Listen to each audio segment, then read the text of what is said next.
ফাঁসি চাই, ফাঁসি চাই, রামিসা হত্যার ফাঁসি চাই, সমস্ত দর্শকদের ফাঁসি চাই, সমস্ত খুনিদের ফাঁসি চাই। আসসালামু আলাইকুম ওয়া রাহমাতুল্লাহি ওয়া বারাকাতুহু। প্রিয় বন্ধুরা, আজকে কথা বলবো, এই যে স্ক্রিনে দেখতে পাচ্ছেন ছোট্ট রামিসাকে নিয়ে। কি অপরাধ ছিল এই রামিসার? এই জ্বরে পড়েছে এই ফুলটা। এই নিষ্পাপ শিশুর মধ্যে সে কি পেয়েছে? মানুষের বিবেক এত কেন নষ্ট হয়ে গেছে? শিশুটির মধ্যে কি পেয়েছে সে? তাকে দর্শন করলো, প্রথমে তাকে আবার হত্যা করা হলো। হ্যাঁ, এরপর বাড়ির মধ্যে দেখা যাচ্ছে এর বাবার আর্তনাদে পুরা পৃথিবী কাঁপতেছে। এর বাবার আর্তনাদে পুরা পৃথিবী কাঁপতেছে। একটা জুতা পেয়েছে মেয়ের, সেই জুতা চুমু খেয়ে খেয়ে যে কান্না কাড়ে করতেছে, বিভিন্ন ভিডিও দেখা যাচ্ছে।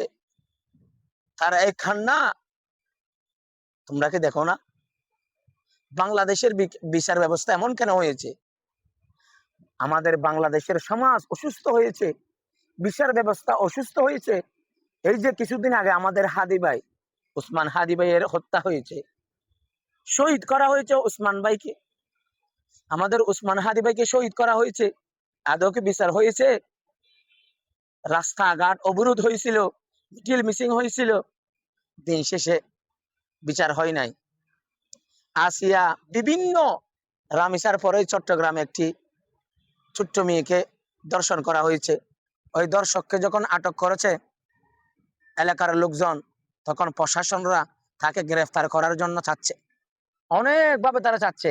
কিন্তু এলাকার জনগণ, সাধারণ মানুষ বুঝে গেছে পুলিশের হাতে দিলে বিচার হবে না। তাই আমরাই নিজেরাই দর্শনের বিচার করব, তাকে সরাসরি হত্যা করব, ফাঁসি দিব। দর্শন এবং নারী দর্শনের বিরুদ্ধে সর্বোচ্চ শাস্তি ফাঁসির রায় কার্যকর করা উচিত ছিল।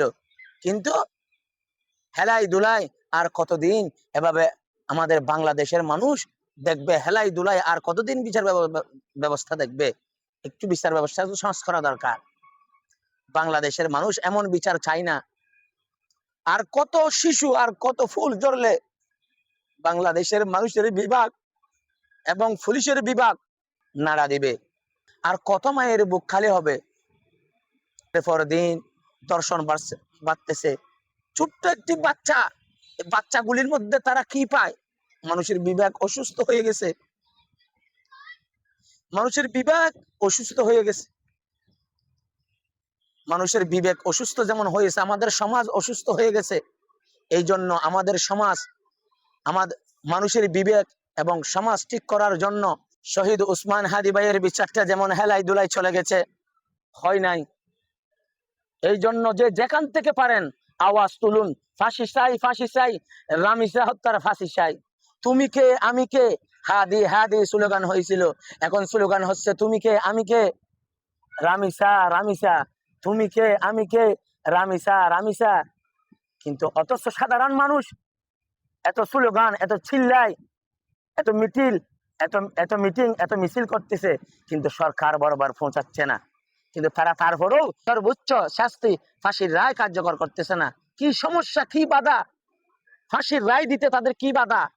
প্রকাশ্য দেবালোকে তাদেরকে ফাঁসি দেওয়া দরকার, যেন এই ফাঁসি দেখে দুনিয়ার সমস্ত দর্শকরা বুঝে দর্শন করার আগে অন্তত পক্ষে 100 বার ভাবে। তো এই রামিসার বাবার আহাজারি, মায়ের আহাজারি, রামিসার হত্যায়, এই ছোট্ট রামিসার দর্শন আর হত্যাকাণ্ডের কারণে পুরা আজকে বাংলাদেশ চোখের পানি ফেলতেছে, চোখের অস্ত্র ঝরতেছে, সবার দিল ভাঙা। সবাই যে যেখান থেকে পারেন আওয়াজ তুলুন, ফাঁসি চাই, ফাঁসি চাই, রামিসা হত্যার ফাঁসি চাই। যত দর্শক আছে সমস্ত দর্শককে যে যেখানে পাবে সেখানে কি করা দরকার? প্রকাশ্যে পুলিশের কাছে হাতে তুলি না দিয়ে যে যেখানে পায় তাদেরকে সেখানেই হত্যা করা দরকার। আমার জানা মতে তাদেরকে যে যেখানে পাবে তাদেরকে পাথর মেরে, ছুরি দিয়ে, যে যেটা দিয়ে পারে, এই নরপিশাচ, এই নরপশু, এই জালেম, হ্যাঁ, যাদের ঘরে মা বোনের কোনো পরিচয় নেই, তারা, মেয়েরা কত দামি, ইসলামের মধ্যে মেয়েদের কত সম্মান, যারা বুঝে না হ্যাঁ, মেয়েরা আমাদের মা হয়, মেয়েরা আমাদের বোন হয়, মেয়েরা আমাদের মেয়ে হয়, মেয়েরা আমাদের স্ত্রী হয়। মেয়েদের সম্মান তো অনেক উপরে দিছে আমাদের নবীজি। সেই জন্য যারা মেয়েদের সম্মান বুঝে না, যারা মেয়েদের সম্মান দিতে জানে না, যারা মেয়েদেরকে ইজ্জত দিতে জানে না, তাদেরকে প্রকাশ্যে মেরে ফেলা উচিত, ফাঁসি দেওয়া উচিত। এই জন্য ভাইয়েরা, আপনারা বন্ধুরা যে এই ভিডিওতে যে যেখান থেকে দেখতেছেন, অবশ্যই তারা যে যেখান থেকে পারেন আওয়াজ তুলুন, ফাঁসি চাই, ফাঁসি চাই। পৃথিবীর সমস্ত দর্শকদের প্রকাশ্যে ফাঁসি চাই। বাংলাদেশের সর্বোচ্চ শাস্তি, ফাঁসির রায় করা উচিত। বাংলাদেশের বিচারের ব্যবস্থা সর্বোচ্চ শাস্তি, খুনির শাস্তি, দর্শকের শাস্তি, সর্বোচ্চ শাস্তি। ফাঁসি চাই, ফাঁসি চাই। কার্যকর করতে হবে, করতে হবে। না হলে এই আন্দোলন চলবে, চলতেই থাকবে, চলতেই থাকবে।